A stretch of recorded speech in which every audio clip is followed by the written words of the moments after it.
Happy Thanksgiving from The Daily Show. I know you're wondering which family members will be the most embarrassing this year, and the answer is pretty much anyone on television. Roll it.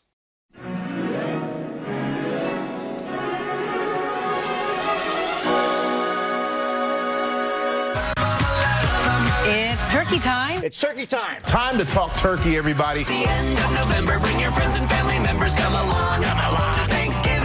I'm sick of the adult table. I'm ready for the kids' table. What better way to celebrate Thanksgiving than with some free booze? Serve more liquor at Thanksgiving, then you'll enjoy it more. Family gets together, they start drinking, and family secrets come out. Take this elsewhere. All right. The best part of Thanksgiving is getting drunk, so you avoid your family.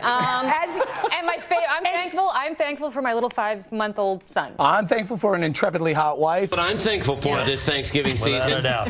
Butterball Bieber. Thank you for this land where we're living. The woman prepares the turkey, Yes. they say, and the dad prepares the baste. Here they are. It's all about the base. Those of you like me that like the deep fried turkey, go to YouTube, and those videos will point out just how bad things can get. It's all about the fry. If you're going to fry that turkey, do it outside. We're in the studio here at Fox. Beautiful. Smell that gravy in the pan. Overdose on tryptophan. That's the turkey polka. He's funny, kind of alarming, too. Happy Thanksgiving, everyone. Now, I'm off to celebrate Black Friday, which I'm told is an annual battle to the death where some people win a TV. I love America.